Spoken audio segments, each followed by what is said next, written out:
So hello students, welcome to Opipedia. My name is Rishi of your Faculty of English and I hope you all are doing fine. So in today's session, it is you can say more or less about like what is the right approach that you should follow in your preparation or during your preparation for clearing CGL examination, right? So I will be dealing with the English section and how you can score maximum marks in this particular section, ठीक है. And I would say this is a section जिसमें कि you can get around 45 plus marks with the minimum efforts और एकदम smart तरीके से. Because minimum efforts की बात करूँ तो ऐसा नहीं है कि आपको एफर्ट्स नहीं डालने पड़ेंगे. मिनिमम एफर्ट्स का मतलब है कि आप एक लिमिटेड एफर्ट्स के साथ में you will be able to get at least 45 plus marks, ठीक है.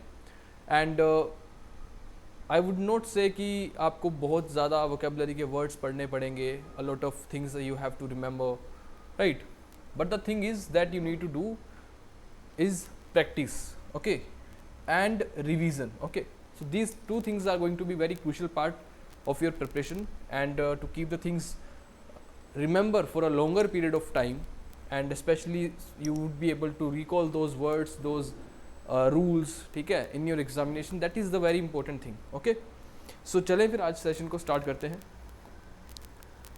Before starting the session I would like to say about tell about our full-fledged SSC CGL examination course which has been launched by Wikipedia, and you will get it at 4999, in which you will get video lectures, PDFs, test series and current affairs, right.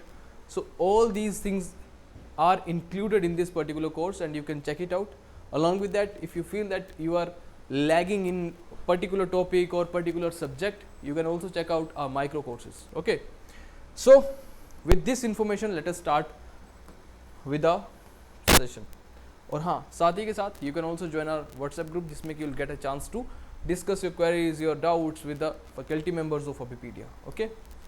So first of all it is very important for us to know what is the syllabus.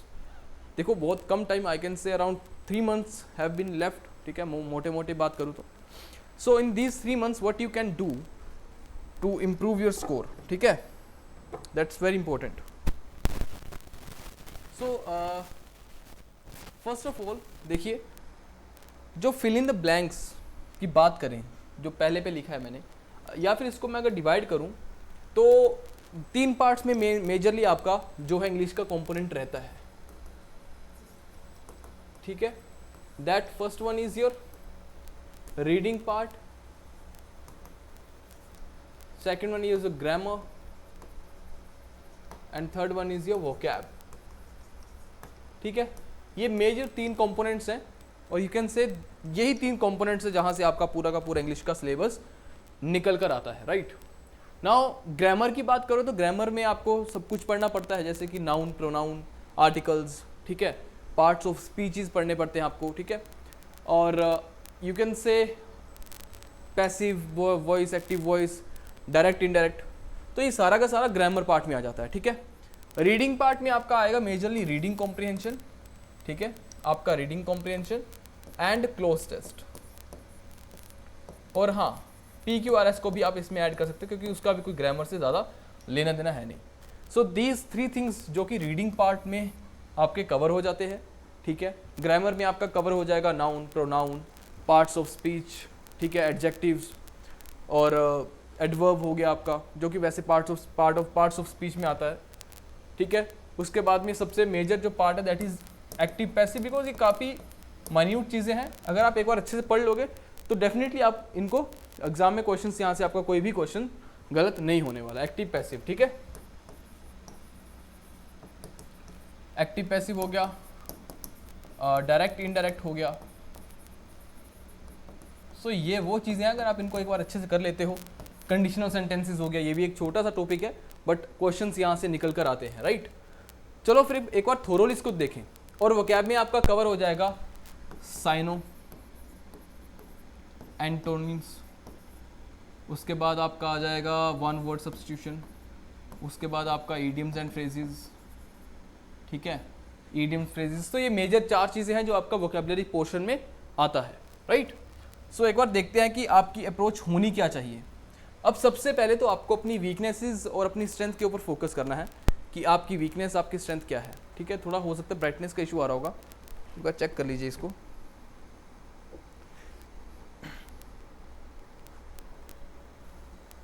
Okay, सो देखिए, बात करूं आपके, एक तो पहले आप अपनी strength अपनी वीकनेस को खुद आइडेंटिफाई करेंगे कि आप किस जो आपका सेक्शन है, कौन से सेक्शन में आप अच्छे हो, ग्रामर में, रीडिंग में, या फिर आप वोकैबुलरी में अच्छे हो। ठीक है, तो जिस भी चीज़ में अच्छे हो उस पर थोड़ा सा आपको टाइम देना है, ज़्यादा टाइम नहीं, थोड़ा टाइम देना है, as compare to the thing which you feel like you are lagging behind, right. Okay, so now देखिए, sentence improvement is all about your grammatical skills. ठीक है, that how good you are in grammar. Okay, that is, तो sentence improvement हो गया, error detection. अब ये दो चीज़ें ना इंटरलिंक्ड है। आप बोलोगे इंटरलिंक्ड कैसे सर? बिकॉज देखो, सेंटेंस इंप्रूवमेंट हो गया या फिर एरर डिटेक्शन हो गया, इसमें आपको ग्रामर का नॉलेज होना चाहिए, तभी आप वहाँ पे, चलो मान लो तुक्के से आपने सोचा कि ए पार्ट, ठीक है, बी पार्ट, सी पार्ट या फिर डी पार्ट, आपने तुक्के से बोल दिया कि इसमें कोई भी एरर, चार पार्ट्स में से कि सी पार्ट में एरर है, but exactly if you don't know what is the error, then it means आप जब सेंटेंस करेक्शन में आएंगे तो आपको दिक्कत होगी, आप you will not be able to find the corrected form of that particular part. ठीक है, तो बात या हमेशा ट्राई करें कि जब भी आप क्वेश्चंस को सॉल्व करते हो, be that error detection, be that sentence improvement, आप हमेशा उसको सेंटेंस इंप्रूवमेंट मानकर ही चलिए। ठीक है, सेंटेंस रीअरेंजमेंट जिसको हम बोलते हैं PQRS। अब इसके लिए आपकी रीडिंग अच्छी होनी चाहिए, प्रैक्टिस अच्छी करोगे तभी आपकी ये चीज़ इंप्रूव होगी। ठीक है, फिल इन द ब्लैंक में भी देखो सब कुछ आ जाता है, ग्रामर वोकैबुलरी पार्ट से भी आपका वोकैब अगर आपकी अच्छी होगी तो आप definitely fill in the blanks में भी अच्छा कर लोगे। प्रेपोजिशंस हो गया, ठीक है, प्रेपोजिशंस हो गया, ये चीज़ें आपके एडिशनली कवर करनी पड़ेंगी आपको for the fill in the blanks. ठीक है, प्रेपोजिशंस हो गया, केवल आपको ईडियम्स एंड फ्रेजेस बेस पे भी आपको मिल जाता है कोई ईडियम्स एंड फ्रेजेस बेस पे। ठीक है, तो वो तो चलो आपका ईडियम्स बेस वहाँ पे कवर हो जाएगा। प्रेपोजिशन हो गया जिसको हम बोलते हैं फिक्स प्रेपोजिशंस। ठीक है, या फिर फ्रेजल वर्ब्स पे भी आपको ब्लैंक्स आ जाते हैं, तो फ्रेजल वर्ब्स हो गया एंड प्रेपोजिशन, ये आपको एडिशनली कवर करना पड़ेगा for covering fill in the blanks.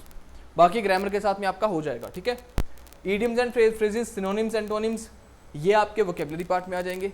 अब इनके लिए आपको क्या करना है, डेली के डेली, मैं तो हमेशा ये बोलता हूँ अपने स्टूडेंट्स को कि try to divide your time in 3 slots, be that 10 minutes, be that 15 minutes.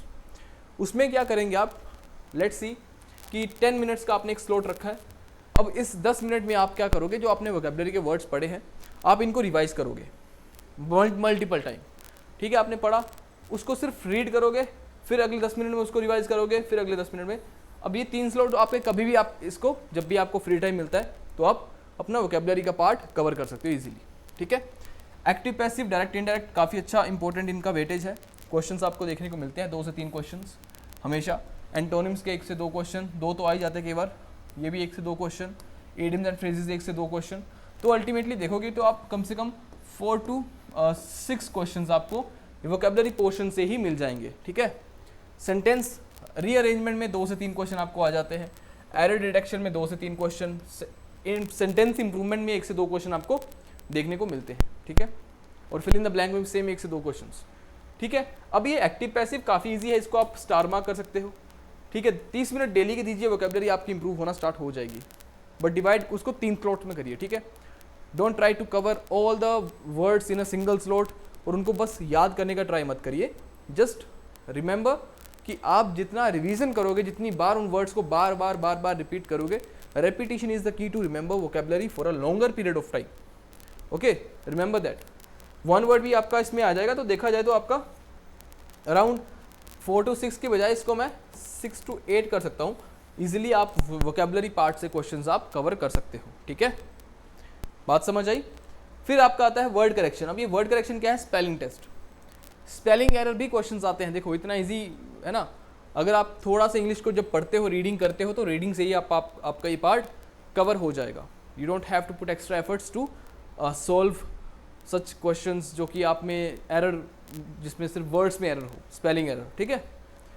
और रीडिंग पार्ट में आपका reading comprehension, cloze test. Reading comprehension जो है वो प्रीलिम्स में कम पूछा जाता है, मोस्टली वहाँ पे क्लोज टेस्ट आता है, बट वो भी रीडिंग कॉम्प्रिहेंशन का ही पार्ट है। इसमें से मैं इस पे ब्लैंक्स बना दूँ वहाँ पे, तो डेफिनेटली वो आप अगर रीडिंग आपने करी होगी तो अंडरस्टूड कर जाओगे कि हाँ अल्टीमेटली ये रीडिंग बेस ही चीज़ें हैं जो आपको सिर्फ रीडिंग करके ही आप इनको इम्प्रूव कर सकते हो। There is no other way, there is no other shortcut. हाँ, वोकैबुलरी अच्छा होगा आपका, ग्रामर अच्छा होगा, आपकी प्रेपोजिशंस आपको पता होंगी तो आप इजीली कर लोगे, ठीक है। और याद रखिए 5 क्वेश्चन आते हैं सीधे इसके, so you can not miss this thing, okay. बात समझ आई? तो ये हमारा सिलेबस था मोटा मोटा, ठीक है। अब बात करते हैं कि इसमें आपको कवर कैसे करना है, राइट। वैसे तो साथ में बता ही रहा हूँ मैं कवर कैसे करना है। देखिए, जब भी आप इंग्लिश पढ़ते हो तो हमेशा खुद के नोट्स बनाइए, ठीक है। पीडीएफ से पढ़ना छोड़ दीजिए, पीडीएफ आपको फ़ोन में ही पढ़े रहेंगे तो पीडीएफ कोई ज़्यादा इंपॉर्टेंस आपकी प्रिपरेशन में डालेगा नहीं। whenever you sit for study, try to make your own notes and revise through your notes, ठीक है। सो फर्स्ट पॉइंट दैट जो आपको दिमाग में रखना है, revise from your on notes, ठीक है। और ग्रामर्स के रूल्स के पीछे ही मत पढ़ते रहिए, सिर्फ देयर आर सर्टेन थिंग्स जो आप और भी कर सकते हो चीज़ें एडिशनली, ठीक है। First of all reading start कर दीजिए, reading at least 30 minutes a day. Reading से आपका वोकैबुलरी, आपकी अंडरस्टैंडिंग, आपकी कॉन्सेप्चुअल क्लैरिटी भी क्लियर होगी, ठीक है। So reading 30 minutes a day. Vocab के लिए मैंने आपको बताया है, ठीक है, 30 मिनट्स 3 स्लॉट्स, या फिर 3 नहीं तो एटलीस्ट 2 स्लॉट तो आपको बनाने ही पड़ेंगे, ठीक है। एक स्लॉट में पढ़ने के बजाय ट्राई करिए 2 या 3 स्लॉट्स में उसको डिवाइड करके टाइम को अपना पढ़ाई करिए। तो ये वोकैबुलरी के लिए हो गया, ठीक है। वर्ड्स को बार बार रिपीट करेंगे तभी वो चीज़ें आपको याद रहेंगी, ठीक है। ग्रामर के लिए जो हम लोग यहाँ पे कर ही रहे हैं, कुछ इंपॉर्टेंट रूल्स हमने ऑलरेडी करे हैं, इंपॉर्टेंट रूल्स, ठीक है, वो आपको मैं कवर करवा दूंगा। साथ में प्रैक्टिस क्वेश्चंस करेंगे PYQ based, so don't worry about it, ठीक है। एरर की बेस्ड स्पॉटिंग एरर हमने काफ़ी क्वेश्चंस करे हैं, आप उनको देख सकते हो।